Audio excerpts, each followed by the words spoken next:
Et bonsoir à tous, bonsoir, désolé pour le petit retard, j'avais des petits soucis avec OBS, hein, comme j'ai eu des crashs au dernier stream, etc. Donc bah, bonsoir à tous, et puis pour ceux qui ont vu au titre, dites-moi aussi si la musique que j'ai mis en fond est pas trop forte, si on m'entend toujours bien, je vais baisser un peu. Euh, du coup oui, donc le sujet du stream de ce soir, c'est bah, blabla comme d'habitude. Ensuite, aussi parler des Hackintosh, etc. Parce que c'est un sujet qui avait été beaucoup, qu'on avait parlé au dernier stream et qui est pas mal discuté, etc. Et si c'est encore utile d'en faire ou pas. Et aussi, pareil, en tout ce qui va être GPU pass-through, VGC, donc Virtual Gaming Computer, etc. Donc à quoi ça sert, pourquoi c'est bien et pourquoi quand on est Linuxien comme moi, c'est une bonne solution pour pouvoir jouer et surtout pour pouvoir jouer de n'importe où sur n'importe quel terminal et ça c'est quand même pratique. Je vois que Twitch a toujours des petits soucis de débit.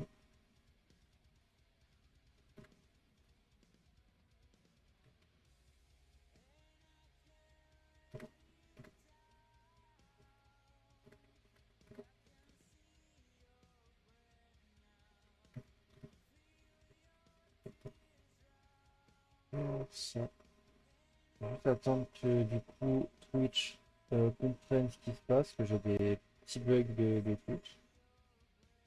N'hésitez pas, hein, ceux qui sont là, n'hésitez pas à dire bonjour dans le chat, etc. Pareil, hein, si besoin, je répondrai aux questions, etc. Qu'est-ce qu'il y a d'autre? Oui, il y avait la présentation d'infra aussi qui devait être faite, de ceux qui voulaient. Et voilà. J'attends juste que Twitch se calme parce que j'ai des joueurs qui a des problèmes de débit. Donc voilà.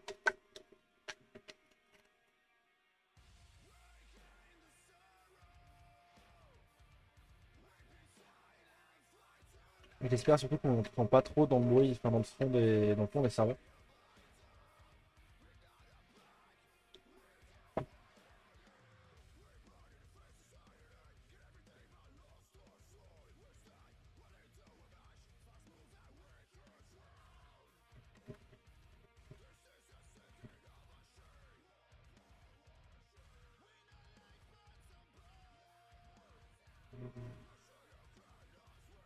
Je vais juste mettre le stream sur Discord.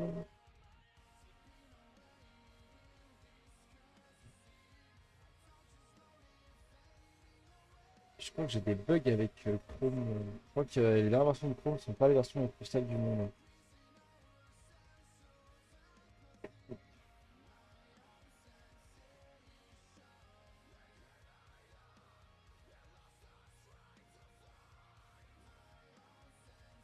Donc on va attendre un peu qu'il y ait du monde, etc. Et je vais commencer. Ouais, je vais commencer après directement sur les Hackintosh et sur ceux que j'ai montés et à quoi ça peut être utile en avoir, etc. Et quel usage moi j'ai d'un Hackintosh, de toute façon que j'ai des Mac physiques à côté.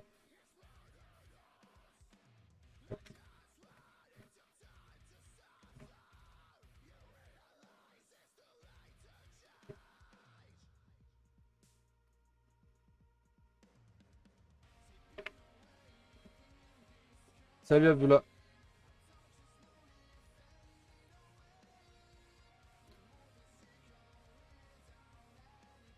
j'ai mon CPU qui tape des phases, je sais pas pourquoi. Je sais pas. Euh,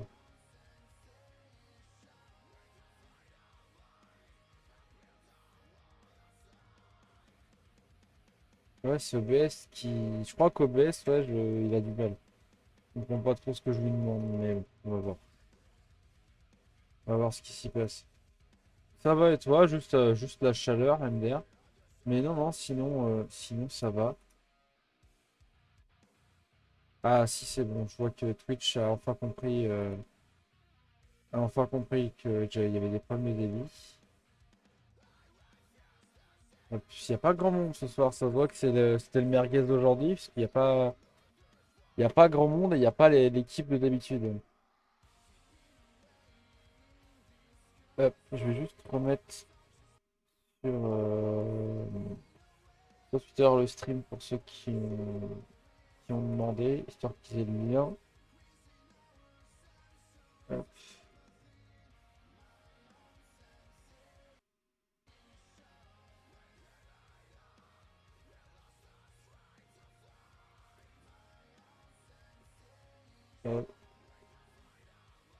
hop, ça. Et du coup, pour ceux qui n'ont pas vu, j'ai mis sur YouTube, sur ma chaîne principale, j'ai mis les rediffs des streams, des anciens streams, etc. Pour ceux qui pouvaient pas être là sur les streams, etc. Ça m'avait été pas mal demandé. Donc voilà. Si jamais vous avez d'autres questions ou si vous avez, comme je disais, comment dire, d'autres sujets pour les streams, etc. N'hésitez pas à soit les mettre comment dire, sous les tweets concernant les streams ou juste sur Discord. On me dit, ah oui, tiens, pour le stream, ce serait cool que tu fasses ça, ça, ou ça. Et ça peut être des concepts, etc. De faire entre guillemets vos idées en stream. Bonsoir, Cube. Ouais, je vois que les gens arrivent doucement. Le stream devait durer jusqu'à 22h30 environ. 22h30, 23h grand max, que je bosse demain. Et donc c'est pour ça, je vais pas streamer trop longtemps. C'est juste parce que voilà, j'avais dit que j'essaierais de tenir les stats entre guillemets d'un stream par semaine. Donc j'essaye vraiment de streamer au mieux que je peux. Mais voilà, dites-moi dites-moi si vous avez des questions ou autres. Et puis ça sera avec plaisir.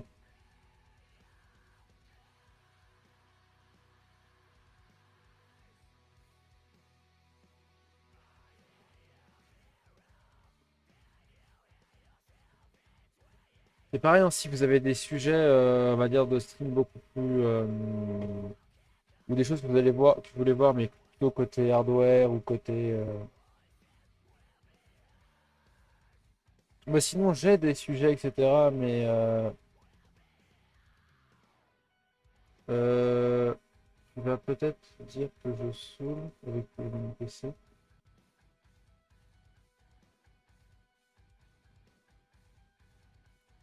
Si j'ai essayé de te redem mais j'ai vu que le compte n'existait plus et j'ai fait ah bah je sais pas, il m'a bloqué ou quoi.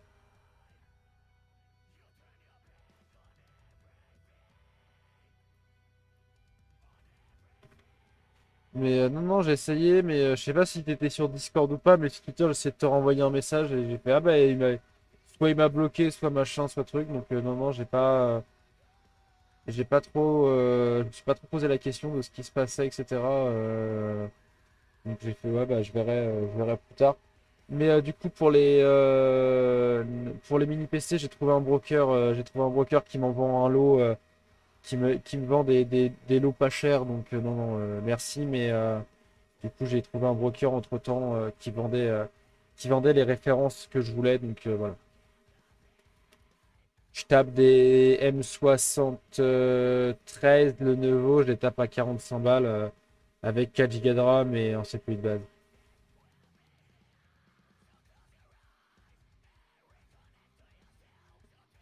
J'avais juste mis ma date de naissance et me bloquer sous prétexte que je l'ai créé avant mes 13 ans.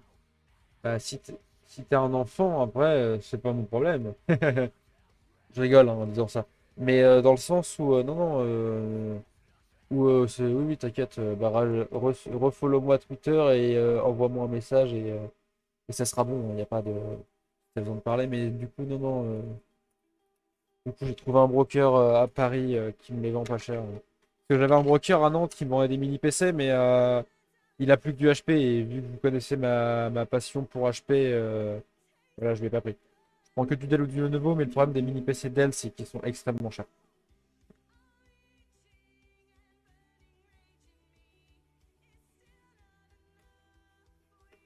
Oui, mais il se passe pas sur ton âge actuel. Il se base sur quand est-ce qu'a été créé le compte et si c'était bon ou pas en fait, s'ils en ont rien à foutre. De toute façon, c'est des bots, hein, c'est pas des humains qui vérifient ça. Pareil, hein, dites-moi si la musique derrière en fond elle est pas trop forte, parce que j'avais mis de la musique sur ma reproche aussi que c'était un peu. Que des fois, si je parlais pas, ça pouvait être un peu plat, donc j'ai mis un peu de musique. Mais du coup, c'est de la musique que moi j'écoute, donc je sais que ça peut être un peu irritant pour certains ou autres. Donc n'hésitez pas à me dire là-dessus si si ça vous pose problème ou pas. Pareil, hein, les gens, vous pouvez dire bonjour, hein, je vois qu'il y en a pas beaucoup qui parlent, mais oui, maintenant c'est ça, c'est qu'ils vérifient d'emblée, mais à une époque, Facebook, il vérifiait pas non plus, hein. J'avais un compte Facebook quand j'étais au lycée, c'est pas qu'il grésille, c'est que mon micro, comment dire? C'est ça, c'est qu'on... Ah, c'est très drôle, là. C'est juste qu'en fait, il y a les serveurs en fond et vu qu'il fait chaud, il souffle un peu. Et du coup, c'est pas le micro qui grésille, c'est juste OBS qui fait le tri entre ma voix et... comment dire? Entre ma voix et et les bruits derrière. Mais je peux pas faire trop autrement pour le moment. J'ai testé avec d'autres micros, c'est un peu pareil.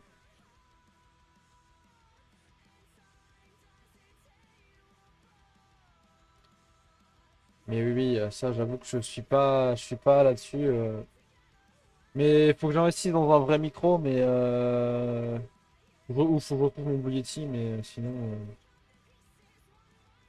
Oui, c'est la réduction de bruit d'OBS. Mais sur Discord, ça s'entend moins, mais sinon, il faudrait que j'aille sur Discord et que je récupère le flux de Discord et pas que je récupère le flux de mon micro. Mais j'avais essayé et c'était compliqué.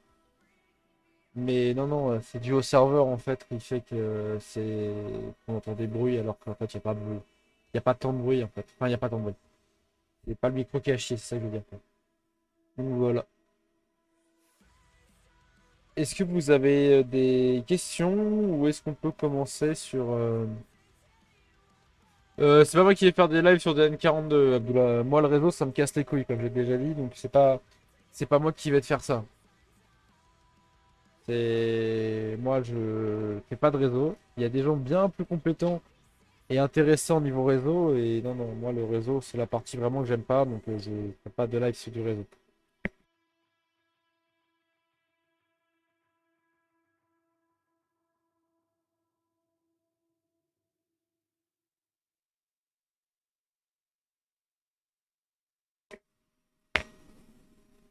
Non, non, mais ça, d'emblée, hein, je l'avais dit, enfin, je l'avais dit sur Discord, etc. Moi, le réseau, c'est pas mal. Le réseau, c'est pas ma passion, c'est vraiment la partie que je déteste le plus. Salut Tom. Ah, pour venir voir les streams, il y a du monde, Tom, hein, mais pour répondre dans les tickets support, il y en a beaucoup moins. C'est quand même bizarre, hein. Parce que là, il y en a un, il a fait un ticket, il a demandé, il a fait, eh, c'est possible de se dépêcher, le mec, mort au combat.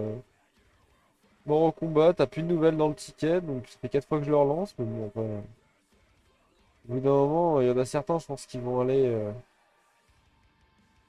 ils vont se démerder un peu, on va dire. Pour rester poli.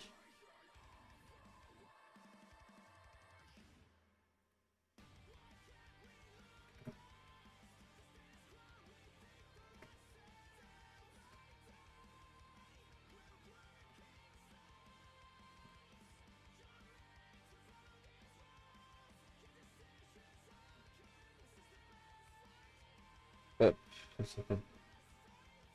De quoi, interrogation? Non, mais Tom, mais je déconne, t'en fais pas, c'est bon.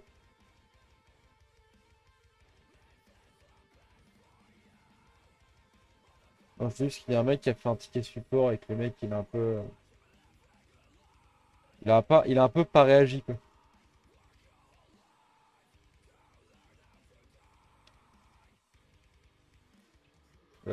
Par contre, il y a un bug de Twitch.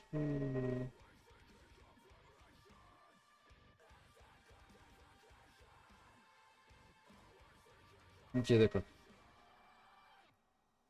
Sinon, Twitch a des problèmes aussi, comme d'habitude. Du coup, est-ce que vous avez des questions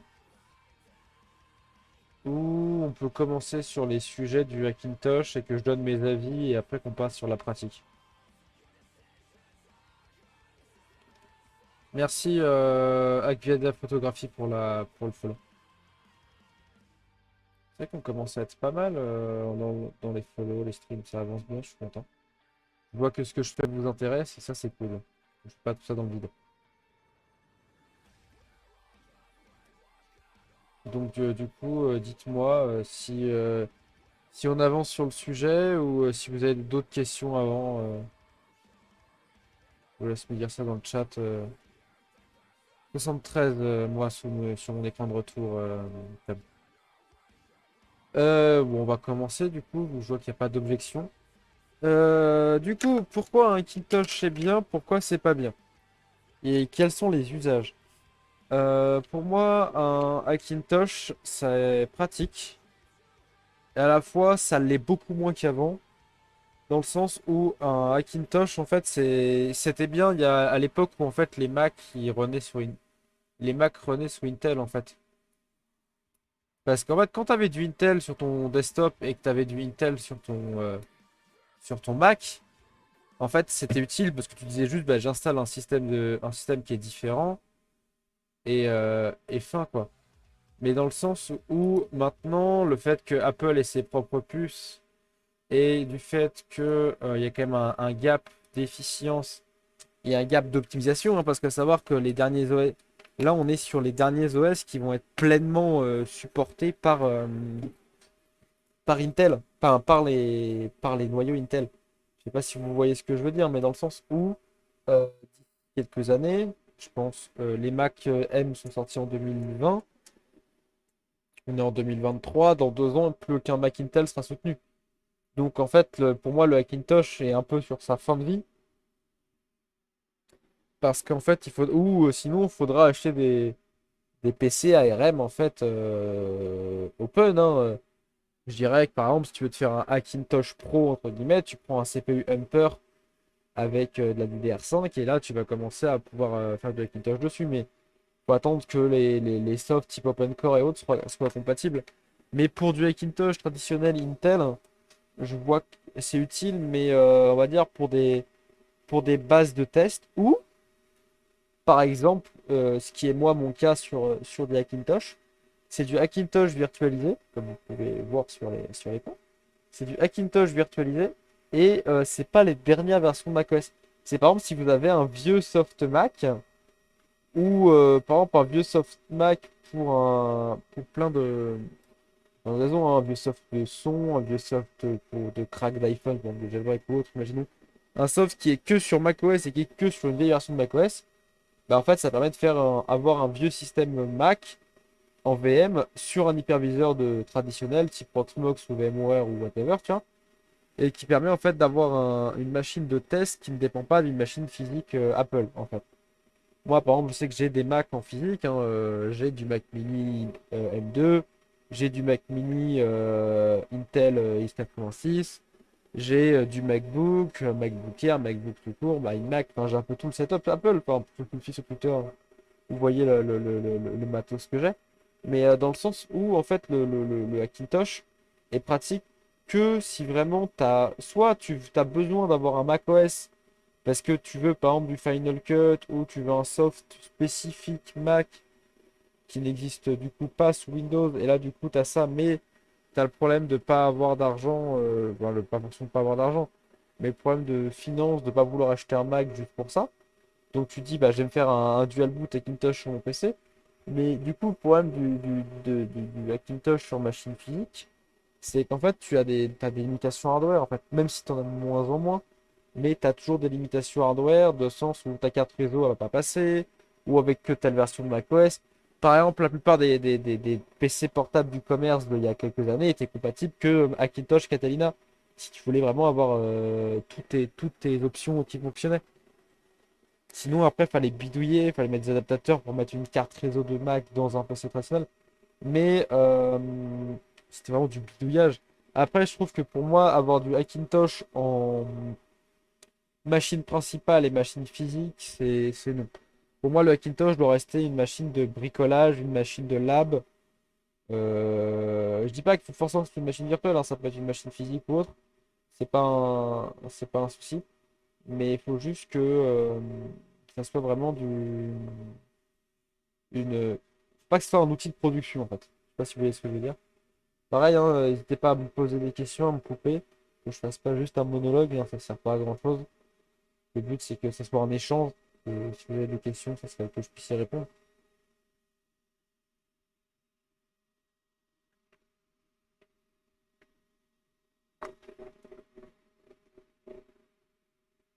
Non, vous êtes tous morts, je pense, c'est ça. Mais du coup, et pour pour revenir au Hackintosh, en fait, il y a plusieurs façons de voir et de faire. Après, dans le sens où moi, je préfère quand même les avoir en VM plus qu'en physique. Parce que maintenant, avec la technologie du pass-through, etc., vous pouvez vraiment vous faire une machine complète avec du pass-through, que ce soit pass-through de contrôleur. Donc, quand je dis pass-through de contrôleur, c'est par exemple mettre une carte Thunderbolt, et donc avec du port USB-C, etc., comme comme un Mac traditionnel, etc. Et mettre un GPU et faire du pass-through à une VM, et voilà, et avoir en fait comme si vous aviez un vrai Mac, mais qui tourne dans un serveur. En fait, d'avoir de la virtualisation plutôt que du bare metal sur du Hackintosh permet en fait une espèce une abstraction au niveau des technologies en fait. Quand je dis des technologies, c'est juste que tu veux utiliser du SCSI virtuel, etc. Tu vas faire en fait une couche d'abstraction qui va te permettre de te rendre plus compatible en fait, de rendre plus compatible ton macOS avec ton hardware en dessous, parce qu'en fait, en général, un hardware de VM est quand même beaucoup plus compliant à ce niveau-là qu'une machine physique. Parce qu'une VM, en fait, c'est générique. Je sais pas si vous voyez ce que je veux dire, mais voilà. Donc, si jamais, je vous remettrai le lien, mais dites-moi si ça vous intéresse d'avoir directement des templates Proxmox de VM macOS.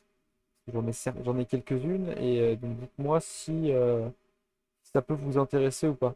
Dans le chat, si ça vous intéresserait, que je vous mette ça sur un de mes serveurs, sur un de mes drives et que je mette ça en public pour ceux qui veulent. Je sais qu'il y en a certains qui étaient venus me demander si j'en avais. Euh, à savoir qu'il faut quand même un peu de perf sur le serveur, mais après, voilà. Moi, je vais vous montrer du coup la config que j'ai sur mon Macintosh. Donc, du coup, euh, on va refresh, celle. Ouais, bah, je la mettrai à disposition à la fin du stream. Y a pas de souci. Voilà, moi, la façon dont c'est qu'on fait. Donc, 32 Go de RAM, 8 cœurs, 35, tac, tac, tac. Pourquoi il y a deux disques durs? Il y a un disque dur qui me sert à mettre mon bootloader, en fait, mon OpenCore. Et ensuite, là-dessus, je viens mettre mon vrai disque avec mon macOS, etc. En plus de ça, j'ai mon disque EFI, mais en fait, qui est juste, ouais, c'est juste ma partie UEFI, où après on vient boot sur le disque principal qui est l'Open Core pour boot, et après on vient boot sur le macOS, et du coup, pour ceux qui ont vu, donc PCI device, du coup j'ai passe through la carte graphique qui est dans le serveur, hein, si je vais dans Shell, je vais vous montrer.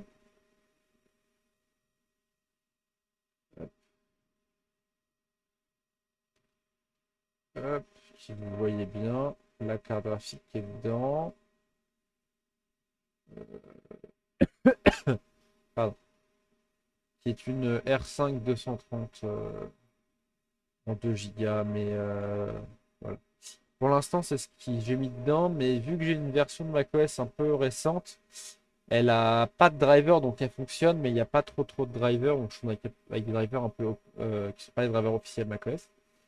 Et du coup, à la suite, je vais mettre une RX 550 en 4 Go en low profile pour que ça aille dans mon serveur. C'est pas savoir du coup que c'est les serveurs comme ça de test, bah, c'est dans le nom, hein, c'est dans l'URL. C'est des R620. Donc en fait, c'est des serveurs pour quelques années déjà, mais qui moi pour mon usage suffisent. Et j'ai déjà relativement de perf, quoi. J'ai déjà des CPU qui tiennent la route, j'ai 192 Go de RAM dans celui-là et j'en ai 256 dans l'autre, donc pour faire des tests, ça suffit. Et du coup, si on va là et qu'on fait hop,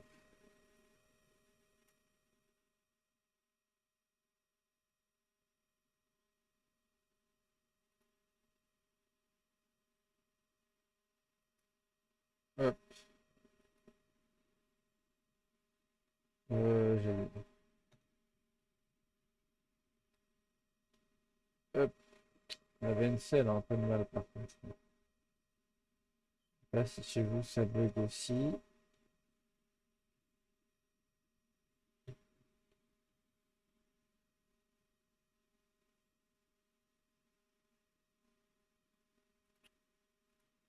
Voilà, ça marchera mieux, ça arrêtera de sauter dans tous les coins.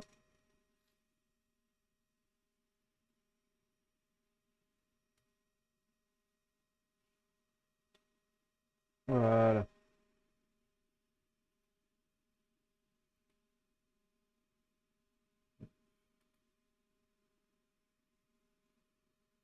Hop, paramètres d'affichage.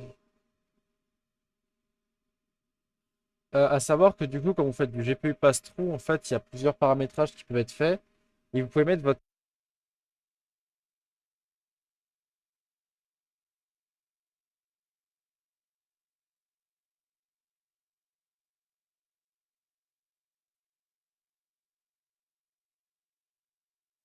Encore les petits bugs de casque qu'on adore.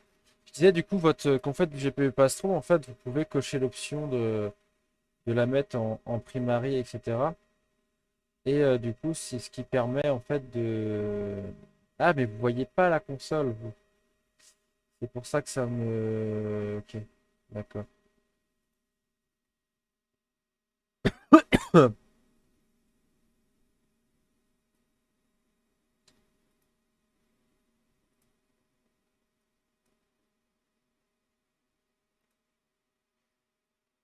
Hop, ça devrait être mieux, comme ça vous devriez mieux voir ce que je fais. Hop, voilà. Et du coup, quand vous faites un Macintosh comme ça, ou même du GPU pass-through en général, vous pouvez faire du... mettre que votre carte graphique pass-through est votre primary GPU.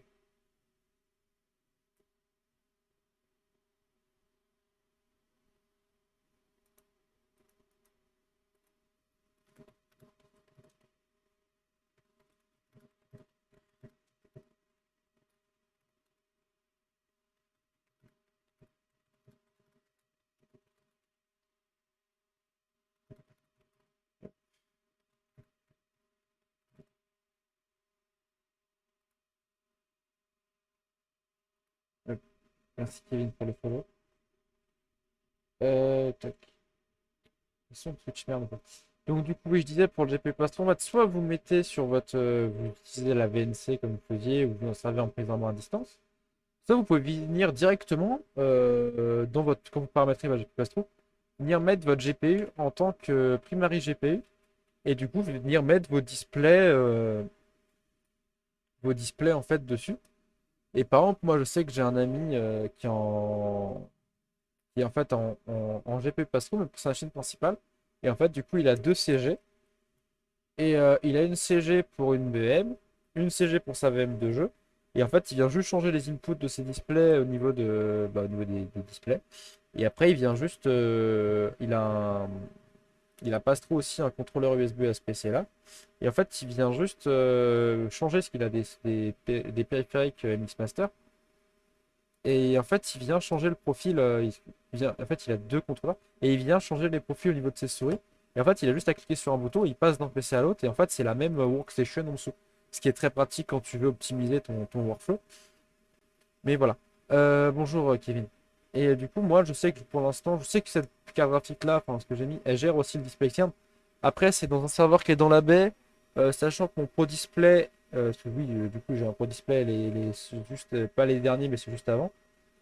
Je vais pas tirer un câble entre les deux, même si à terme, c'est prévu que j'utilise une VM Mac ou même un Mac en lui-même rack et que je tire des câbles Thunderbolt en fibre pour, euh, pour pouvoir utiliser mes machines en fait sur enfin mes machines qui sont enfin ce Mac là qui est rack pardon je vais y arriver sur mon Pro Display qui lui sera dans une autre pièce, quoi, qui est dans ma pièce, entre guillemets, où j'ai mon Mac, etc. Enfin, où j'ai mes displays enfin, même si c'était pas moi qui me servais de mes setup, mon setup Mac, ça me permet d'avoir un setup Mac récent ou performant sans avoir à utiliser un Mac Pro ou une grosse machine Mac dans la pièce.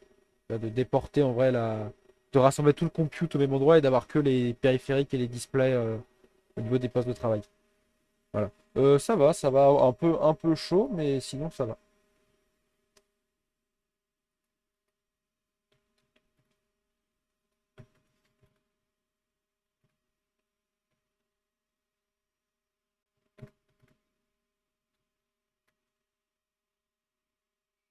Bon.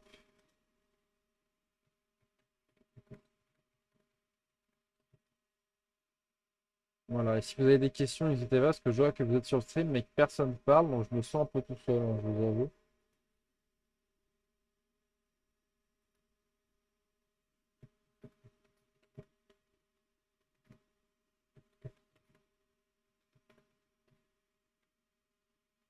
Mais j'avoue que ouais, avec l'été qui arrive, là, j'avoue que j'ai pas encore branché la clim, mais ça ne serait tardé. Parce que ça commence à être un petit peu compliqué au niveau de la chaleur.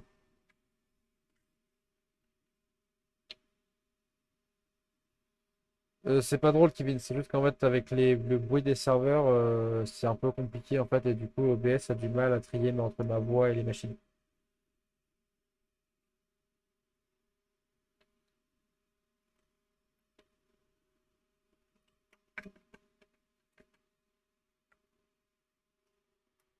Mais du coup, après, pour revenir sur le Mac, après, ça s'utilise comme un Mac traditionnel. Juste là, j'ai pas la bonne résolution, du coup, parce que bon, on a juste à faire ça en fait.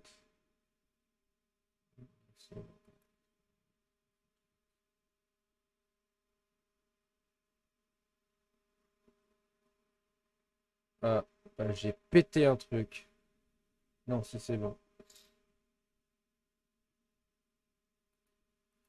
Voilà. Ça permet d'avoir un truc plus lisible pour vous et même pour moi. Non? Je sais pas si on pensait.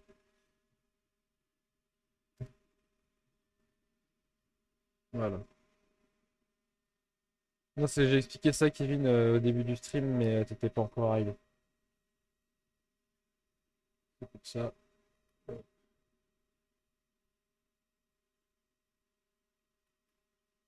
Oula. Toujours les petits bugs, par contre, ça n'a pas changé.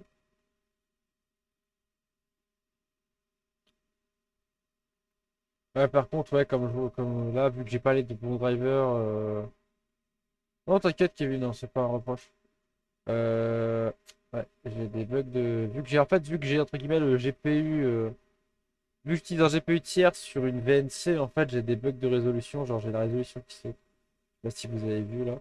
Mais après, c'est juste un patch à mettre au niveau des drivers. C'est pas non plus grave. Hein. De toute façon, comme je dis, hein, moi, les Hackintosh, c'est des machines de test, pas des machines de production. Donc en vrai, je m'en fiche un peu, tu vois. Genre, s'il y a des bugs, je corrige les bugs et puis voilà, ça me permet de aussi comprendre et d'arriver à débugger en fait les soucis. Ouais, c'est ça. Donc, là. Euh, Ouais, ça c'est pas mal hein, quand vous faites du sur Mac, quand vous prenez la main sur des Mac ou autre. C'est un soft qui permet de mettre la résolution, de forcer la résolution et d'avoir la résolution en fait de vous, de votre client. Mais là, du coup, ouais, ça merde un peu au niveau de la vue. Est-ce que j'ai le bout d'installer? Ah non, j'ai pas le. Ouais, c'est ça, j'ai pas installé, mais bon, c'est pas grave. Mais du coup, pour ceux qui se demandent, la config est sur quel type de Hackintosh j'ai vu. Donc en graphisme, il voit une carte graphique 3 mégas, mais en PCI, quand je vais dans le Alt là-haut, je vois bien ma carte graphique. Et du coup, processeur 2 GHz, comme donc, du coup il est en haute normalement et 32 Go de RAM. Attends, j'ai un doute sur le fait qu'il soit en haute. Attends, j'ai un léger doute. Ah non, il est pas en haute. Vous savez quoi? On va le mettre en haute. En host. Ok. Et on va voir ce que ça donne.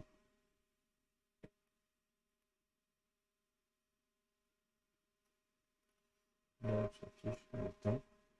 J'avoue que j'avais jamais fait gaffe. Donc on va faire ça, on va tester. Donc là, pour la VM, du coup, la VM c'est un, je sais pas si vous voyez vous de votre côté.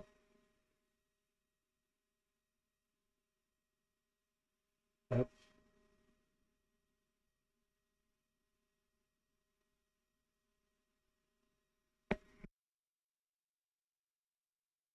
hop. Comme d'habitude, il n'a pas envie.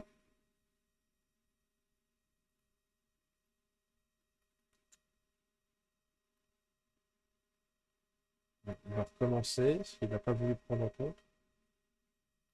Ben, j'ai deux sockets à 16 corps. Ouais, suite. Ouais, non, la machine était mal confiée. La machine était mal confiée au niveau du CPU. Ah oui, c'est bien 32 threads que j'ai dans le serveur. Attends, euh... Là, c'est bon.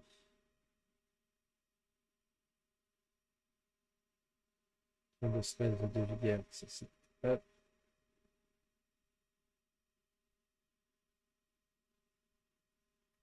De toute façon, hein, je peux broyer la VM, hein. J'ai une backup, c'est pas grave, hein. Il n'y a pas de tas. C'est vraiment, comme je disais, hein, c'est vraiment des machines 100% de test et c'est pas des machines qui ont une importance vitale, hein. C'est plutôt là pour vous montrer comment ça se passe, etc. et comment ça se paramètre plutôt que vraiment moi. Et du coup, ce que je disais sur moi, l'usage de Hackintosh comme ça, c'est pouvoir me servir d'une time machine, créer en fait une time machine locale.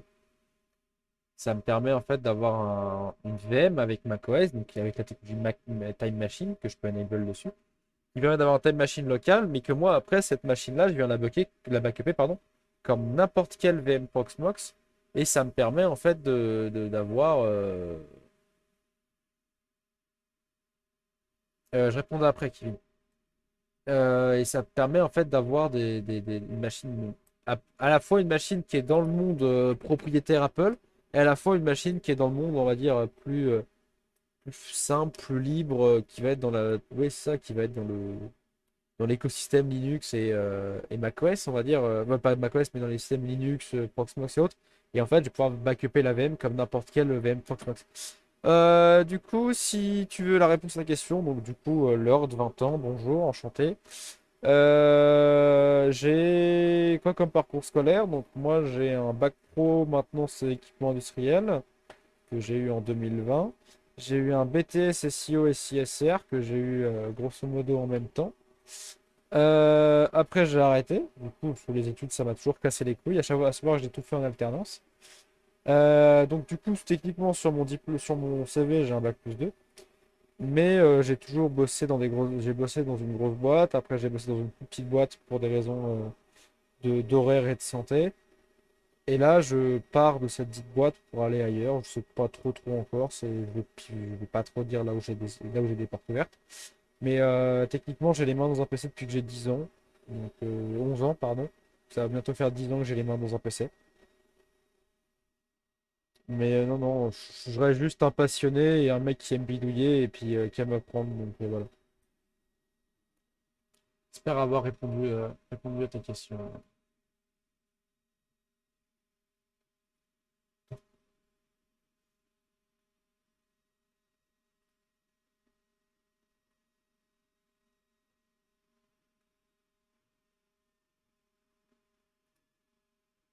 Et du coup, là, si on tourne dans About this Mac, il remet 2 GHz inconnus. Ok.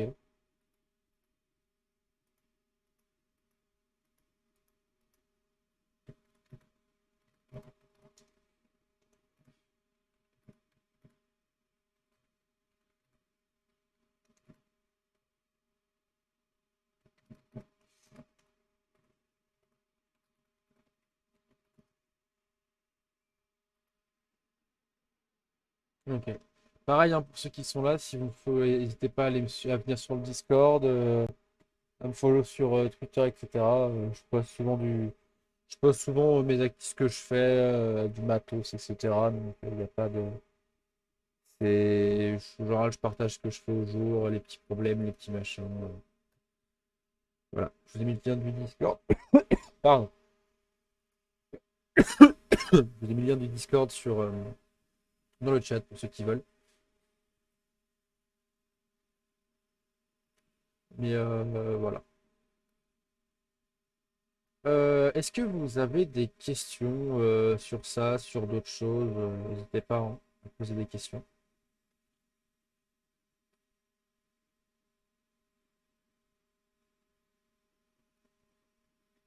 Hop, là, on va passer sur l'autre.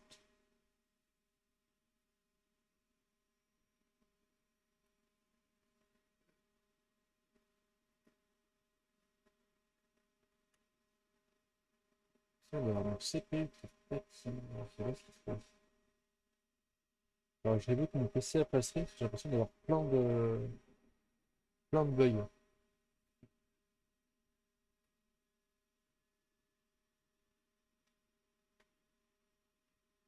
Hop, voilà, nickel. Est-ce que vous avez des questions ou est-ce qu'on enchaîne, etc. Dites-moi ce que vous voulez. Si vous avez des questions ou autres, n'hésitez pas.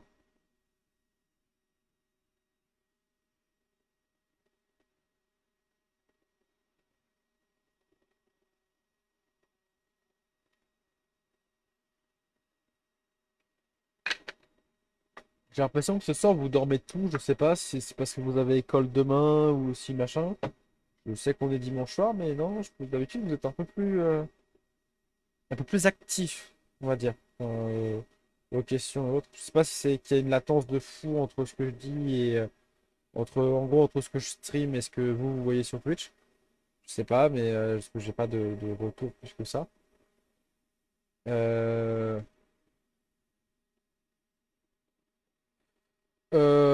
Oula, là tu te lances dans un truc, Kevin. Bah en gros, il faut en fait déjà FAI, tu seras ton propre FAI oui et non parce qu'en fait tu dépendras en fait quand tu à savoir donc, je vois de quoi tu parles mais ta fibre qui arrivera chez toi, surtout si tu es en campagne, mais à moins que tu sois en DC et que tu habites à côté d'un DC et que tu fasses tirer une fibre entre le DC et chez toi, tu dépendras forcément d'un FAI lampe traditionnel pour au moins ton arrivée fibre.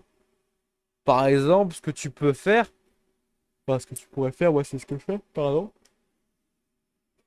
c'est avoir par exemple une box orange ou free, et cet orange ou free arrive dans une VM ou dans un routeur chez toi, et tu as aussi, imaginons, un routeur en DC avec une partie de tes IP qui sont annoncées.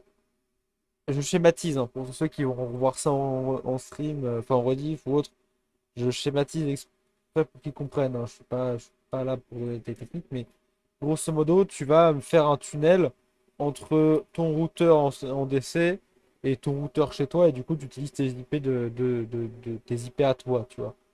Mais en fait, je trouve que ça dépend de ton besoin, hein, mais si t'as vraiment pas le besoin d'avoir tes propres IP et tes machins, c'est se casser le cul pour pas grand-chose. Après, si t'es passionné et que t'as vraiment envie de faire, bah vas-y, hein, lance-toi, hein. Je peux te donner que le conseil de lance-toi, hein. Mais juste, ça va être des emmerdes, et etc. C'est très chiant. C'est pour ça que le réseau, moi, j'aime pas ça. Parce que c'est beaucoup d'emmerdes pour pas grand-chose.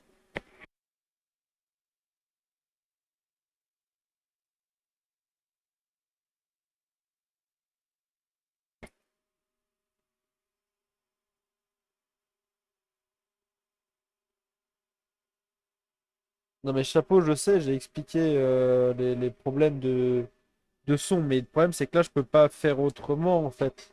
Ou sinon, faut que j'aille chez le voisin, stream. Mais je suis pas sûr que la voisine soit ultra chaud que j'arrive avec un PC pour stream, tu vois. Je vais pas me mettre dans le couloir non plus. Tu vois ce que je veux dire? Mais voilà. Non, non. Chapeau qui se dit qu'écrire sur Discord, c'est plus rapide qu'écrire dans le chat. Ça me fait rire. C'est normal. Chapeau, tu veux pas juste utiliser le bon canal pour parler? Je veux bien que j'ai plein d'écrans et que je peux tout voir en même temps, mais bon, autant utiliser les bons outils. Faites pas gaffe parce que du Wizbot, il est cassé. Il... il comprend pas ce qui se passe. Faut que je le paramètre. Faut que je le reparamètre, j'ai une couille dessus. Et voilà. Mais du coup, ouais, j'espère avoir répondu à ta question, Kevin. Et puis voilà.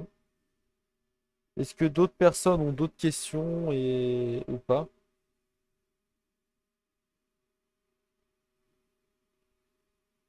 Ou sinon, bah, j'enchaîne sur l'autre partie qui était prévue et de pourquoi le GPU pass-through est ultra pratique et quels sont les usages et pourquoi. Dites-moi. Cool, parce que j'essaye d'être le plus clair et le plus net possible pour même des gens qui débutent, que je puisse être compris un peu, entre guillemets, on peut être compris de tous. C'est le but. Parce que le but, c'est de faire de la vulgarisation, pardon, technique, etc. et de rendre accessible des choses qui ne le sont pas. Que ça soit au niveau technique, au niveau. Bonjour, Gaming RB. Du coup, pareil pour ceux qui sont dans le stream, etc., ou qui m'ont pas forcément vu sur Twitter ou autre. euh, je vous mets le site que je suis en train de faire. Pour l'instant, il n'y a pas de cours upload dessus, mais c'est un site de mise à disposition, en fait, de mise en libre accès, on va dire, de cours techniques, wiki, documentation et autres. Et le but, c'est donc tout sera classé derrière, etc. Et le but, c'est d'avoir tout au même endroit et que ça puisse devenir à terme collaboratif, que d'autres gens qui ont des docs viennent, les upload, etc. Bien entendu, il y aura toujours un contrôle de ma part sur ce qui va être uploadé, hein, et ça va pas uploader des trucs des conneries ou de pas uploader des cours dont tu n'es pas propriétaire du contenu, par exemple, pour les questions de droit d'auteur et autres. Mais ça, après, les questions de droit, c'est pas la question actuellement du stream.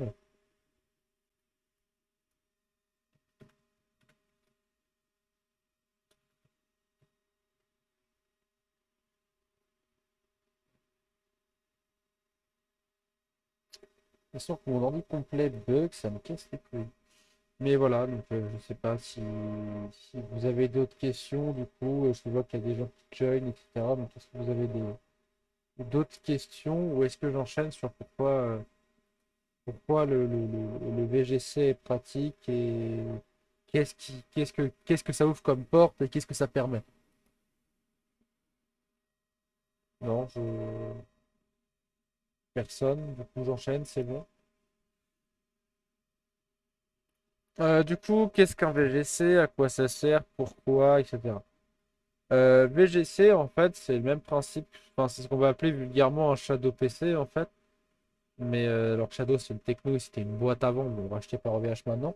Mais en fait, c'est dans le délire du cloud computing ou cloud gaming, etc. Même si là, dans notre cas, ça serait vraiment avoir accès à un PC complet. Donc, on est plus sur du cloud computing et non du cloud gaming. Un cloud gaming, tu viens juste récupérer le flux de ton jeu, ou au pire l'interface, entre guillemets, un peu console que tu vas avoir et tu viens lui envoyer des inputs, etc. Euh, Dans le sens où moi, ce que j'ai fait, c'est vraiment VGC, donc c'est un PC complet. Dans le sens où ça me permet en fait d'avoir accès à une machine Windows. Tu peux déjà te dire oui, mais je me fais une machine Windows, je la prends en RDP ou en IDS ou ce que tu veux. Et ça fait que j'ai déjà une machine Windows. Par exemple, si je run Linux, etc., ça me fait une machine Windows à disposition. Oui, c'est déjà en début, mais dans le sens où le fait d'y coller une carte graphique, d'y coller une config qui est quand même, on va dire, décente, je sais pas si vous allez voir. J'espère que vous allez voir sur le stream et que c'est pas trop petit. Au pire, je pourrais la dire à voix haute, hein, la config, c'est pas un souci. En fait, permet moi qui ne suis plus un gros gamer, Moi, j'étais un gros gamer il y a quelques années. Mais quand je me suis passé vraiment full tech, j'ai arrêté en fait de jouer parce que ça m'intéressait plus. Je préférais mettre en place des choses qui permettaient de après jouer plutôt que jouer. Genre du modding, etc., des serveurs de jeu, serveurs MC, Arc, pardon, ou autre. Tu vois. Mais plutôt, je préférais mettre en place du gaming, entre guillemets, des outils de jeu ou autre, que vraiment jouer. Et du coup, m'est venue l'idée quand j'ai eu ce serveur-là de me dire, ah, GPU Plastron, ça peut être cool. J'ai racheté une CG à gauche parce que vu que j'utilise majoritairement maintenant des châssis 1U, donc les U c'est les hauteurs des serveurs, parce qu'en temps U, un U c'est 3 cm grosso modo. Faire rentrer une carte graphique dans 3 cm d'épaisseur, c'est compliqué, donc il n'y a pas beaucoup de cartes graphiques qui rentrent, à part les cartes graphiques serveurs. Bah, tu me dis, oui, mais au pire, tu mets une carte graphique serveur F1. Oui, non, mais une carte graphique serveur, c'est extrêmement cher. Même si maintenant j'ai des prix et je pourrais tourner sur de la quadro et autres. C'est juste que non, le but c'était moi que je fasse vraiment avec de la. Pour le moins cher possible. Il fallait que le serveur ne coûte rien. Bon, le serveur, spoiler, m'a rien coûté. Ça m'a coûté une paire de CPU à 50 balles. Ça m'a coûté une CG à 80 balles. Ça m'a coûté un SSD de plus 5 à 0. Non, ça m'a coûté. Le SSD à 100 Go m'a coûté 5 balles. Euh, Qu'est-ce que j'ai acheté d'autre? Le SSD NVMe avec l'adaptateur NVMe qu'il y a dedans, ça m'a coûté. Le SSD NVMe m'a coûté 5 balles, l'adaptateur a dû m'en coûter 15. Le but c'était vraiment d'avoir une machine la plus hétérogène possible, qui puisse à la fois faire de la VM, à la fois faire de la VM. Quand je dis de la VM, c'est de la VM vraiment Windows, Windows Server à la con, Windows client pour tester, à la fois qu'elle puisse me faire du test d'OS, donc du Linux, du machin, des outils, hébergement d'outils web, hein, donc via un Casa ou un Casm. Enfin, vous pouvez voir le nom des machines sur le côté, hein. Normalement, c'est censé être assez explicite. Mais voilà.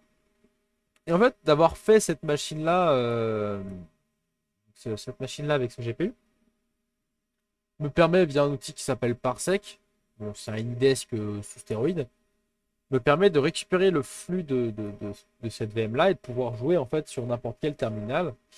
Ça peut être un smartphone, ça peut être un laptop, ça peut être du coup mon mini PC, hein. Pour ceux qui ont vu, j'ai un espèce de mini PC portable 7 pouces qui fait grosso modo la taille d'une 3DS. Donc, pour ceux qui ont connu la 3DS, 3DS XL, hein.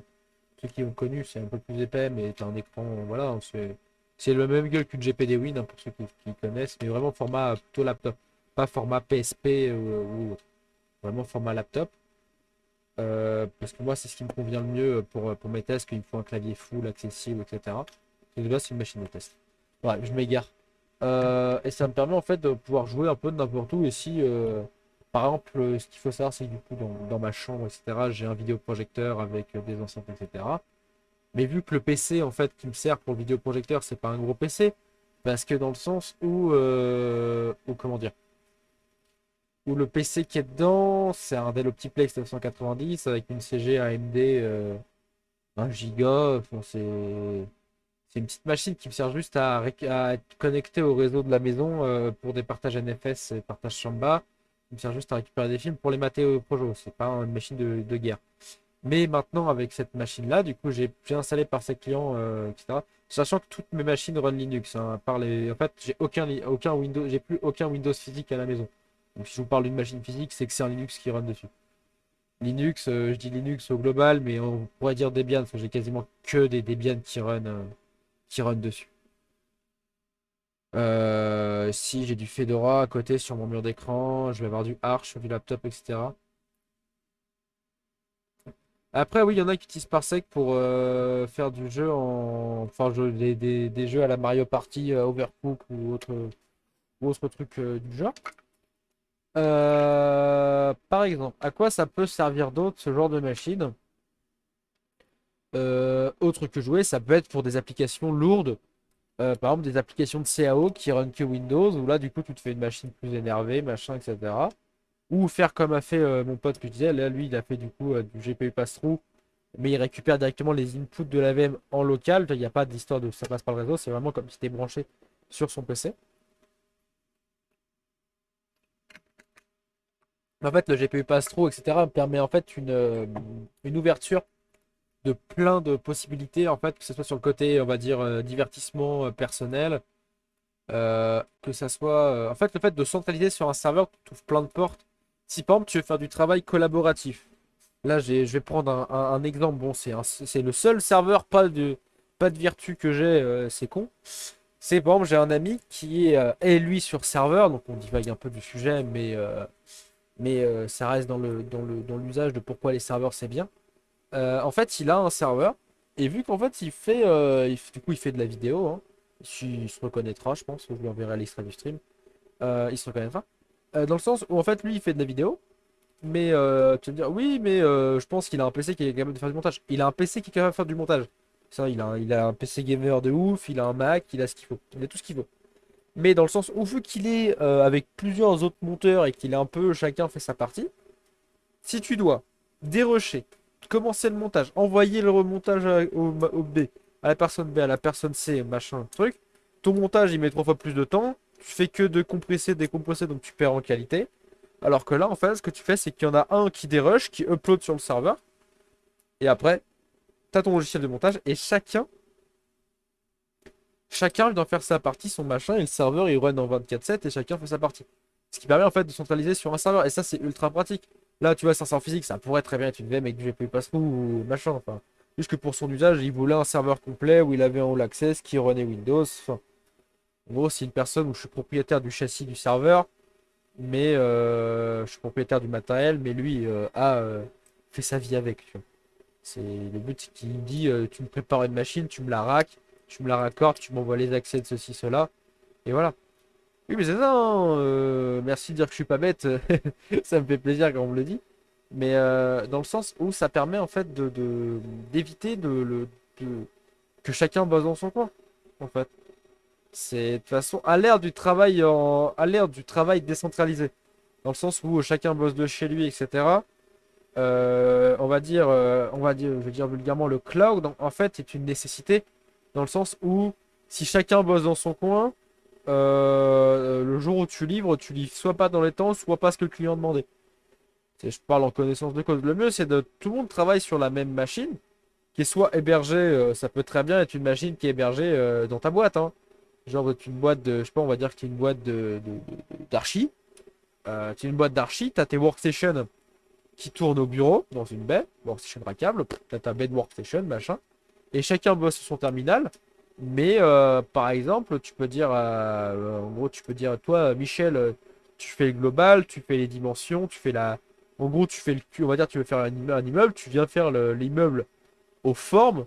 Et puis après, tu vas dire, hey Michel, c'est bon, j'ai fini. Tiens, va voir sur le serveur, sur la machine 12. J'ai fait l'immeuble, maintenant, vas-y, fais les pièces, tu vois. Et ça permet de pas avoir de fichiers à envoyer, de machin. Et après, c'est quand même beaucoup plus simple pour l'architecture dans le sens où quand tu backup, bah tu viens backup ton disque de travail de ton serveur et tu te dis, si le serveur crame, je m'en fous, j'ai pas de data. Parce que si Michel bosse sur son poste, si Jean-Hugues bosse sur son poste, si Billy bosse sur son poste, si machin bosse sur son poste, bah si tu dois backuper tous les postes tous les soirs, en plus de temps que backuper un serveur. Voilà, si jamais. Et c'est pour ça qu'en fait, le fait de centraliser, on dire oui, mais tu comprends, ça coûte cher. Oui, parce qu'il va falloir à chaque fois, il va falloir que tu achètes un terminal pour Jean-Eudes, pour Marc, pour Michel, pour Billy, pour machin. Et il faut que tu achètes une workstation. Oui, certes, tu as un coût de workstation en plus. Mais si tu prends des machines moins puissantes, par exemple, au lieu de prendre une machine, un laptop, ou au lieu de prendre par exemple un desktop. Parce qu'en général, quand tu fais de l'archi ou de la grosse machine, tu as un desktop. Donc télétravail, c'est dans le cul. Hein, tu peux pas travailler avec ta tour. Donc le mieux, c'est ça, c'est d'avoir un laptop avec, par exemple, tu prends, je sais pas, un Dell Precision avec une Quadro 8 Go, un Ryzen 7 ou un i7 avec 32 Go de RAM. Ça va mettre déjà bosser un peu. Et tu te dis, bah si là vraiment tu as un gros chantier parce que tu es en train de refaire, je sais pas quoi, un projet pour la ville ou autre, bah là tu bosses, via VPN, tu viens ou autre soft, ça après c'est chacun gère comme il veut. Tu viens prendre la main sur le serveur et tu viens bosser sur le serveur et tu peux faire du collaboratif, tu vois. Donc ça a plein d'avantages le fait de centraliser sur un serveur. J'espère que du coup vous n'avez pas décroché hein, parce que je sais que je parle un peu vite et que ça peut être un peu mal au crâne hein, ce que je dis, mais voilà.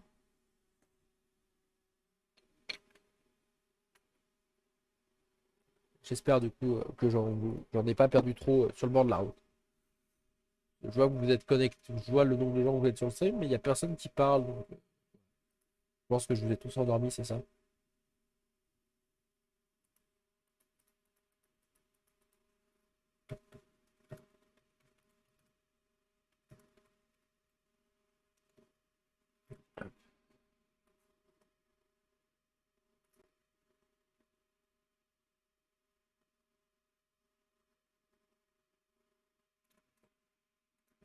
J'écoute, j'écoute. Non, non, mais voilà, mais vous pouvez aussi interagir, hein. Le but d'un stream, c'est pas de m'entendre parler pendant 1 heure et demie, hein.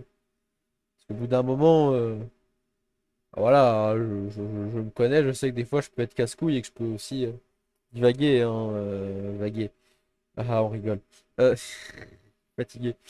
Non, non, mais dans le sens où, voilà, si vous avez des questions, si machin, vous avez des avis, n'hésitez pas, hein. Le but, c'est que ça soit un échange, hein, pas. Moi, je m'en fous, hein, je peux parler, je peux déblatérer des conneries pendant des heures et des heures, c'est pas un souci, tu vois. Mais dans le sens où moi j'aime bien l'échange où chacun donne son avis, dit ah ben moi je fais ci, je fais ça parce que si. Ça, c'est bien d'avoir un peu l'avis et la façon de faire de tout le monde. Hop, juste, je m'absente 2 petites minutes, je reviens.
Oh, désolé.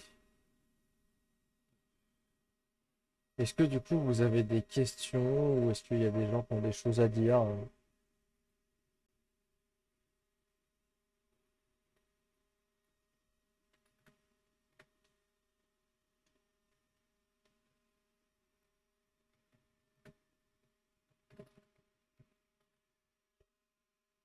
Hop, n'hésitez pas, hein, si vous avez des questions, n'hésitez pas à me couper ou autre. Il y a pas de problème, hein. Je suis là pour répondre à vos questions. Pareil, s'il y en a qui ont des soucis ou autre, n'hésitez pas à me dire, hein.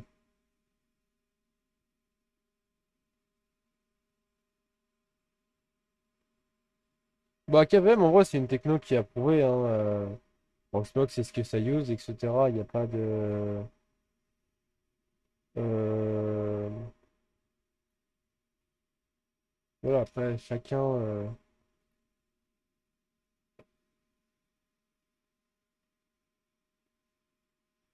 euh, Qu'est-ce que j'ai en conf réseau? J'ai beaucoup. J'ai beaucoup. Je réponds. Informatique.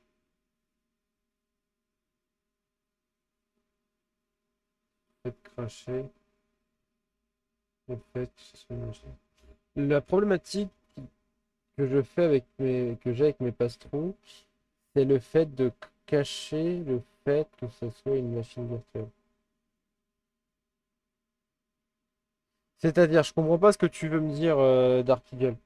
Parce que techniquement, moi, si tu regardes, si tu vas quand je regarde dans mon GPU, enfin, dans mes gestions de tâches, il détecte que c'est un ordi virtuel. Ce qui me pose plein de questions, plein de problèmes, dans le sens où Valorant est tellement une grosse merde. L'autre jour, j'ai prêté la machine à un pote, il m'a dit, ouais, je veux lancer Valorant, ça me met une erreur. Bah oui, parce qu'en fait, Valorant, si tu joues dans une VM, c'est comme LoL, LoL moins, mais LoL, fut un temps, c'était ça. Mais en fait, tu te fais. T'es pas ban, mais en fait, tu peux juste pas run le jeu. Parce qu'il dit, ah, il y a peut-être des cheats, alors qu'en fait, t'es en VM. Enfin bref. En gros, qu'est-ce que j'ai en conf réseau? J'ai Internet. Euh, Pardon, je troll, je troll, je troll. J'ai double arrivée réseau. J'ai Orange Free, Orange en entreprise. Qui arrive donc du coup, ma fibre arrive dans un ONT. Mon ONT est remonté sur un microtique RB41. Ce microtique-là distribue dans chacune des baies, grosso modo, hein, avec port. Donc il y a les VLAN, enfin chacun a des VLAN, etc. Donc mon arrivée réseau, elle est bridée en 1G. Donc techniquement, je pourrais avoir plus, mais elle est bridée en 1G. Ensuite, le 4011, donc du coup, lui, a des liens 1G vers chacune des baies et un lien 10G vers d'autres. Ensuite, qu'est-ce que j'ai d'autre? J'ai du coup un switch de distribution 10G basté pour la maison. La maison a une distribution 10G bastée.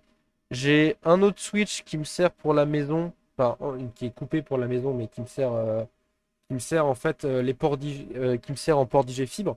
Donc en fait, dans la baie, je sais pas si tu as déjà vu mon infra, mais dans la baie la plus proche de la fenêtre, j'ai un switch Dell, un 5524, je crois de mémoire, avec port DJ. Et du coup, j'ai une fibre qui fait tout le tour de l'appart pour aller de mon PC avec lequel je parle actuellement, avec lequel je suis en stream, qui va jusqu'au switch et qui permet de remonter sur Internet. Et ça me permet d'avoir du DJ en fait sur mon PC en fibre. En fait. Pas, je fais passer de la fibre que du RG. Ça, ensuite, dans la dernière baie, j'ai du DJ, du coup, j'ai du DJ en, en LAN, hein, bien entendu.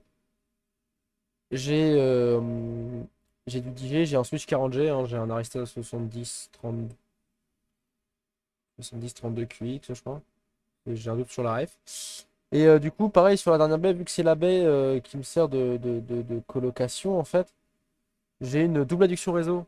Enfin, même si j'ai une double adduction sur le reste de l'infra, mais dans le sens où là j'ai deux switches de distribution, un switch branché sur Orange, un switch branché sur Free. Donc du coup aussi, donc du coup ce que je disais, ma deuxième arrivée réseau, c'est une arrivée sur la Freebox, une Freebox traditionnelle, qui elle remonte sur un R210, donc qui sert de routeur et qui sert de d'out of band en fait pour l'infra et d'avoir aussi des machines en free pour avoir la double adduction sur des VM, des VM des VM quoi. Mais du coup, la dernière baisse, c'est vraiment pour avoir la double adduction physique. C'est pas genre, tu fais pas passer un VLAN avec ton deuxième FAI. C'est là, tu as vraiment deux câbles qui arrivent. C'est pour ceux qui ont des serveurs. Par exemple, mon serveur là, si je vais sur le serveur sur lequel je partage, si je vais là et que je vais dans Network, tu vois bien, j'ai deux VMBR qui sont sur deux interfaces réseau distinctes.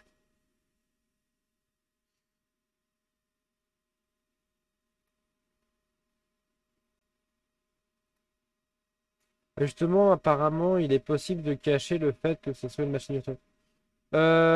Oui, tu peux le cacher, mais le problème c'est que tu peux le cacher sur Proxmox depuis les dernières mises à jour. Sauf qu'en fait, moi, ça veut dire qu'il faut que je supprime ma VM et que je la recrée parce que c'est une techno enable et je peux pas la rajouter en post-mortem. Donc en fait, il faut que je broie la VM et que je la refasse. Et vu que ça me pose sur le problème sur un jeu auquel je joue pas, j'en ai rien à foutre. On va utiliser les termes, je m'en fous. Donc la machine restera comme ça. Et de toute façon, si je migre sur d'autres serveurs, je referai une VM et je mettrai un GPU plus gros.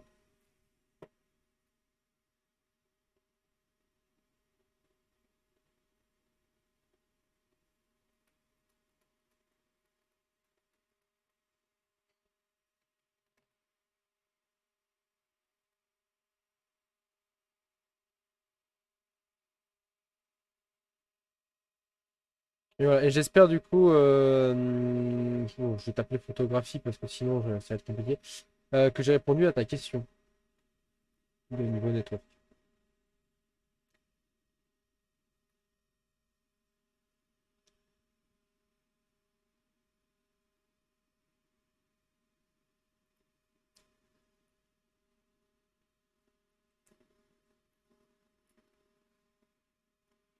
Donc voilà, est-ce que tu as d'autres questions? Est-ce que vous avez d'autres questions?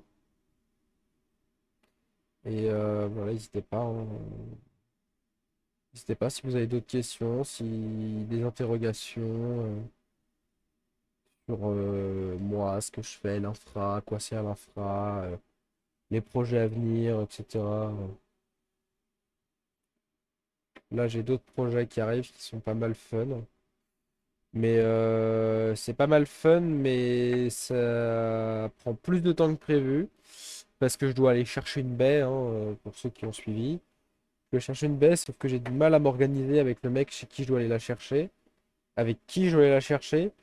Et que là où elle est censée aller, en fait, il n'y a pas la fibre. Donc en fait, il faut que je case un rendez-vous où dans la même journée, je peux avoir un opérateur qui vient me ramener la fibre sur le lieu et que puisse venir avec une baie pour tout faire la même journée. Parce qu'en fait, vu que c'est un lieu qui n'est pas chez moi, hein, pour ceux qui avaient bien compris, bravo, c'est pas côté à côté de chez moi. Donc si je peux éviter de ne pas y rester pendant une semaine, il s'avère que je travaille, ouais, ouais, l'heure de travail. Moi aussi, je suis étonné de ce que je viens de dire. Je- J'arrête de troll, c'est très drôle. Mais voilà. Mais 500 balles par mois pour répondre à ta question, Lélec. Mais je pense que je vais mettre une étiquette sur le front vu que c'est tellement la question qu'on me pose le plus, Lélec. Je pense que je vais me faire ou me le faire tatouer sur le front. Ma facture d'Elec est de 500 balles par mois. Comme ça, ça évitera les questions. Je le prends pas mal, hein, photo, hein. Je troll un peu, tu vois. Mais dans le sens où c'est la question qui m'est le plus posée. C'est même pas à quoi sert l'infra, c'est combien ça te coûte. Mais on s'en branle de l'argent. Enfin, petite perso, hein, conviction personnelle, l'argent j'en ai, tant mieux, voilà. Ça permet de me faire mes conneries, mais je vois pas en quoi l'argent doit être un facteur important. Je pense que ce que je fais avec l'infra et ce à quoi sert l'infra est 100 fois plus intéressant et important que combien ça me coûte. Je sais pas si vous voyez ce que je veux dire, mais voilà.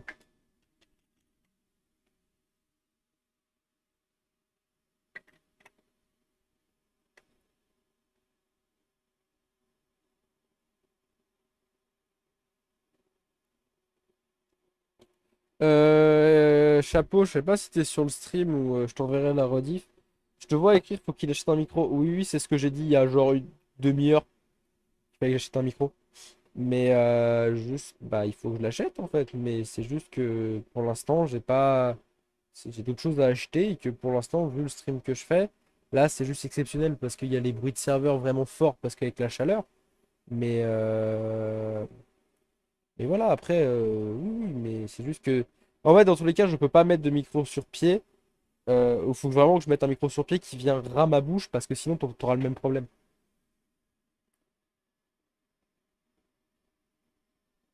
C'est intéressant de savoir pour les gens comme moi qui commencent à se faire de grosses infos aussi. Oui, mais ça après, tu peux te le faire tout seul, ton calcul de conso. Enfin, tu regardes qu'un serveur c'est 60. Ton châssis c'est 90 watts. 90 watts par mois, bah, ça fait 90 watts en 24/7 par mois, ça fait 22 euros grosso modo. Et je te dis que un serveur c'est 22 balles. Quand on a 10 c'est 220. Quand on a 20 c'est 440. Voilà, grosso modo.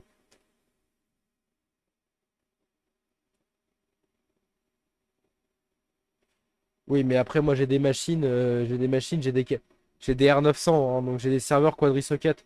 J'ai R800 et R900, c'est des serveurs quadri-socket, machin, un peu vieux, donc qui surconsomment pour pas grand-chose. Si t'as des serveurs traditionnels récents, tu vas pas te faire autant déboîter que moi. C'est juste que moi, pareil, à un moment, bah, j'ai des lames, hein, j'ai des lames 1000. Oui, ça consomme un peu, tu vois. Donc c'est pour ça. Mais après, enfin, si j'ai un conseil à donner, si vous voulez faire de l'infra, achetez pas les mêmes châssis que moi, hein. C'est pas parce que c'est des châssis qui sont rares et que je les veux tous, c'est que ça ne sert à rien aux commandes des mortels. Moi, ça m'amuse parce que c'est des rêves que je voulais et c'est des rêves qui m'intéressaient et que je voulais.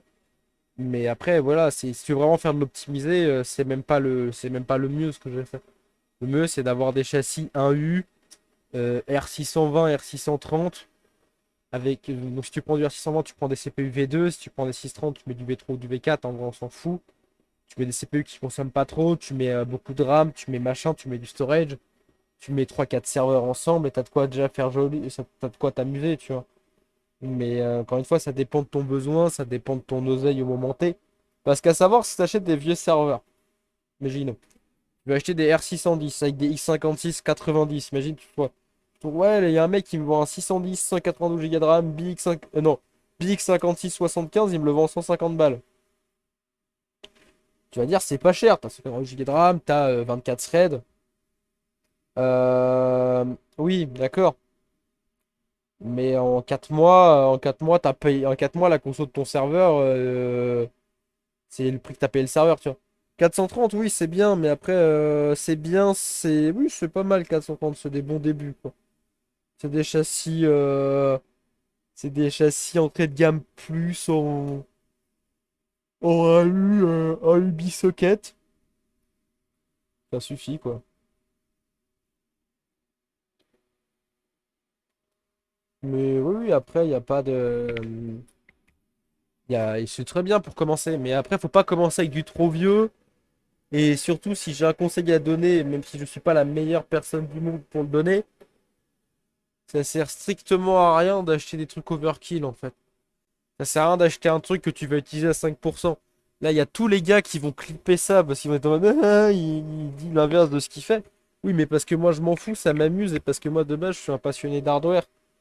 Moi je suis venu à l'admin C, je suis venu à l'infra, je suis venu au cloud, entre guillemets. Je fais marrer de dire ça. Mais je suis venu au cloud juste parce que je suis un passionné d'hardware et qu'au bout d'un moment, quand t'as 50 machines, enfin, j'avais pas 50 machines à l'époque, hein, mais j'extrapole. Quand t'as 50 machines dans un coin, au bout d'un moment, faut peut-être qu'elles tournent. Ça sert à rien sinon si elles sont juste là à prendre la poussière pour que dalle, tu vois. Je sais pas si vous voyez ce que je veux dire.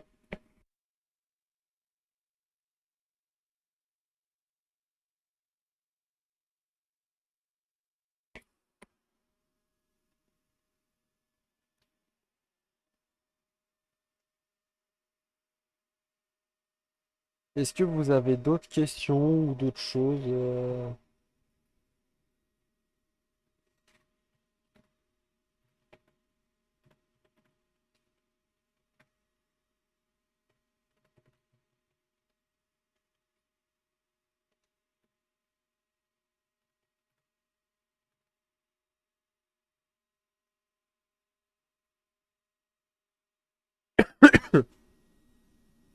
Mais le problème, c'est que si je peux vous donner un conseil sur l'achat des serveurs, mais j'ai déjà fait une vidéo dessus, un stream dessus, euh, ne vous amusez pas à essayer d'acheter des serveurs trop petits. Parce qu'en fait, il faut savoir, c'est que les serveurs, en fait, trop petits, moi j'ai le problème sur un 330, tu vois, sur D330, c'est que par exemple, la RAM, c'est pas de la RAM ECC standard, c'est de la RAM ECC à la con. Les pièces, en fait, le problème des serveurs entrée de gamme, surtout chez Dell, après HP, je sais pas, je connais pas, c'est qu'en fait, en fait, ça, c'est que des serveurs en R600, R7, R500, 600, 700, c'est des serveurs que tu vas retrouver en DC qui sont vendus par palette. Et t'es en mode, bah, si je pète une pièce, je vais sur eBay, je la paye 20 balles. Le problème des serveurs de PME, ce que j'appelle les serveurs de PME, donc c'est-à-dire les R200-300, ou T200-300, R veut dire rack, T veut dire tower, hein, donc ça reste seulement les mêmes châssis, c'est toujours les mêmes cartes mères. Et t'es en mode, bah, ok, mais la moindre barrette de RAM, tu vas la payer 3 fois le prix. Tu pètes un fan, c'est une couille. Tu veux une deuxième PSU, si ta PSU elle est pas standard par rapport au rack, tu la payes une fortune. La moindre pièce ou d'un entrée de gamme, par exemple, je sais pas si tu veux. Souvent, faut savoir, c'est que les sockets des R200, c'est du LGA, LGA 1700, enfin c'est du socket customer en fait, hein, ça reste. C'est ce que je dis, les R200, ça reste de l'optiplex rackable, hein. R300, souvent, c'est soit un socket grand public, soit un socket pro mais petit. Par exemple, moi je donne l'exemple de la 12e génération, donc les 320, 420, etc. Les 320, 420 et 520 avaient des CPU en LGA 1356. Pas 1366, hein, 1356. Et les R200 avaient des CPU en LGA 1155, 1150. Selon les versions, je sais plus si c'était en 55, je crois. Et bref, c'est pas le problème. Mais les serveurs, les R620 avaient des CPU en LGA 2011, donc les full puces, on va dire. Et ce qui fait que voilà, les CPU en LGA 2011, il y en a beaucoup plus que des CPU en LGA 1556. Après, maintenant, un CPU en 1556, même les plus gros, hein, donc le 2470 V2, ça coûte 20 balles. T'as un 10 cœurs 20 threads à 2,8 GHz, je crois. 2,7 ou 2,8 pour 20 balles. Euh,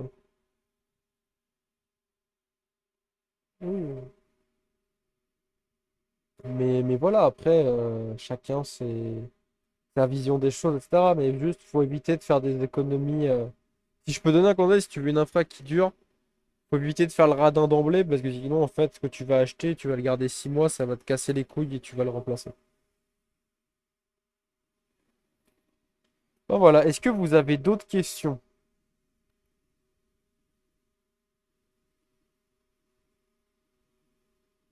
Ou sinon, je pense que j'avais dit que je couperais le stream à 22h30, il est 22h31. Si vous avez des questions, on peut prolonger un peu, hein, d'obligation après, mais... Oui, mais c'est ça, si tu les récupères à la ferraille, tu t'en branles, tu vois, tu les payes pas, tu t'en fous, tu vois. Mais si tu dois acheter des machines, vaut mieux acheter une machine à 400 balles, qui va te coûter 20 balles par mois, enfin 15 balles, 10 ou 15 balles par mois, qu'acheter une machine à 200 balles, qui va t'en coûter avec les pièces 40 par mois ou 45 par mois. Parce que tous les mois, tu vas avoir une barrette de RAM qui va cramer, tu vas avoir une console avec abusive, tu vas avoir des incompatibilités parce que selon des fois, si tu as de l'hardware trop vieux, ton OS ne voudra pas passer. Genre, je pense à ESXi en disant ça. Enfin voilà. Je sais pas, c'est pour ça, j'ai déjà fait des vidéos tuto de quoi acheter, etc. Si tu veux une machine qui run Linux, si tu veux une machine qui run Linux, mais genre quand je dis Linux, qui run un hyperviseur Linux ou juste un Debian avec un Docker, n'importe quelle vieille merde qu'on passera même à un PC customer. Mais dans le sens où tu veux commencer à utiliser même du Proxmox, si tu veux du GPU Pass-Through, il faut de l'IOMU. L'IOMU, c'est sur les serveurs Dell à partir de 2012. Tu vois. Bonjour le Linux. T'arrives, on est plus sur la fin que le début, mais t'inquiète, ça va aussi. Si vous avez des questions, pareil, n'hésitez pas, hein, comme d'habitude. Mais voilà, comme je dis, comme moi, on me disait quand j'étais petit dans la famille, le pas cher coûte cher. Donc vraiment, évitez de jeter votre argent par les fenêtres, ça ne sert à rien. Pareil, hein, moi je dirais que même en dessous, je commence à dire que les 11e générations, donc tout ce qui est 610, trucs comme ça, faut. Si t'en as, tu peux use, mais si tu dois acheter, achète pas. Je sais pas si c'est très clair ce que je dis.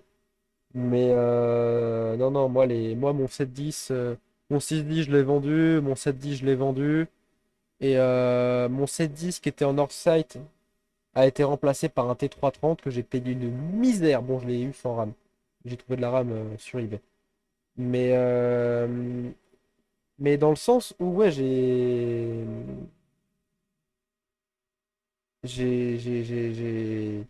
gagné le R710 consommait 112 watts. Le T330 en consomme 28 avec 4 disques durs. Oui, 4 disques durs. Ça va. Niveau conso élec, ça se voit pas. Genre, vraiment, j'ai le routeur, enfin, la Freebox, RJ45, le serveur. Enfin,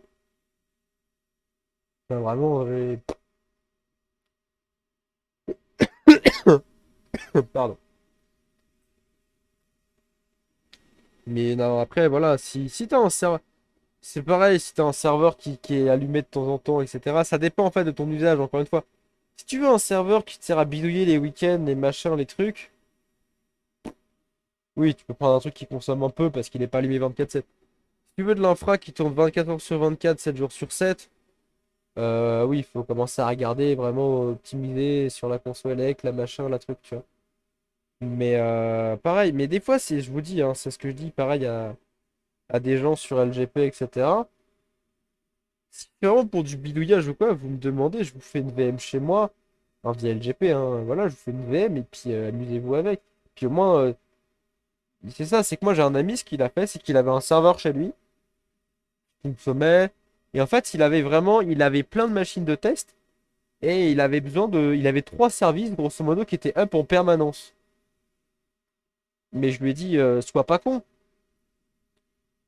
Les trois services qui ont besoin d'uptime, web, machin, mes couilles, bah, tu les mets chez moi sur mon infra, qui est beaucoup plus up et qui a un meilleur uptime que chez toi déjà de base. Et comme ça, tu peux juste éteindre ton serveur et l'allumer que quand tu en as besoin. Tu vois. Et le mec, il fait, ah, c'est pas con, comme ça.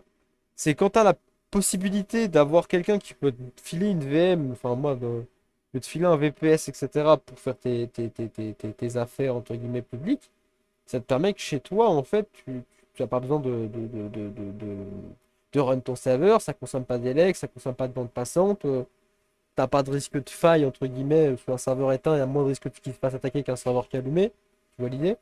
Mais voilà, je sais pas si vous voyez là où je veux en venir ou autre, mais voilà. Juste faites les bons choix, achetez le bon matos. Enfin, si vous avez des questions, il y a le Discord, hein, je peux vous remettre le lien du Discord si besoin, hein,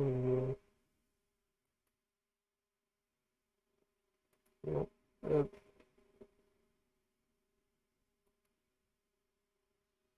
hop, voilà. Et si vous n'avez pas d'autres questions, on peut couper le stream ici et puis on peut se dire à la semaine prochaine pour un stream la semaine prochaine. Je sais pas du tout la semaine prochaine comment je peux stream, parce que j'ai un planning très chargé la semaine prochaine.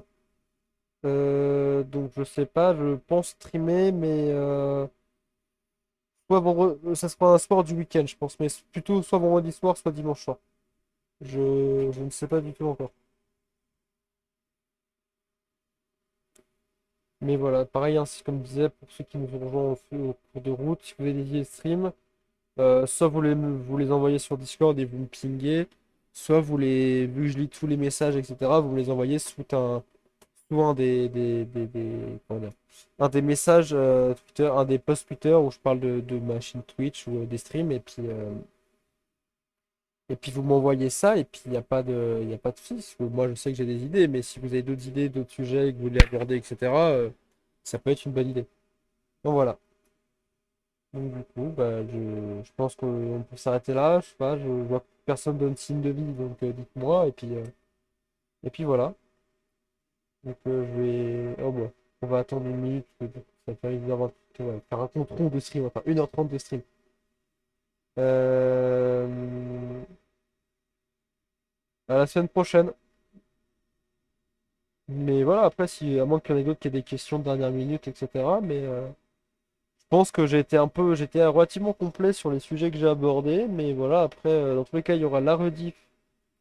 euh, il y aura la rediff de stream sur, sur YouTube. Donc dès que je finis le stream et que j'ai l'option de DL, je la DL et je le upload sur YouTube. Et voilà, comme ça vous permettra. Et j'essaierai aussi de voir pour mettre sur YouTube, faire un chapitrage. Comme ça, s'il y avait des. Parce que moi, s'il y avait un sujet qui vous intéressait le plus possible, vous intéressait le plus que d'autres, j'essaierai de mettre un chapitrage avec des timecodes, ou au moins des timecodes pour vous dire à telle période c'est ça, etc. Et voilà. Bon, merci à tous ceux qui ont été là en fantôme, hein, parce que vous avez été pas mal sur le stream, mais vous étiez en fantôme. Bonne soirée à ceux qui étaient là, bonne soirée aux actifs, et puis voilà, je pense qu'on va s'arrêter là, et puis voilà. À la semaine prochaine, et puis bah, bonne semaine à tous, bon courage pour tous ceux qui bossent demain. Pensez à tous les étudiants qui doivent avoir leur examen, là on doit être en période d'examen, on est début juin. Donc courage à vous tous, à tous les étudiants. Et puis voilà, je vous souhaite une bonne soirée, une bonne fin de week-end, et puis bon courage pour le taf pour ceux qui bossent demain.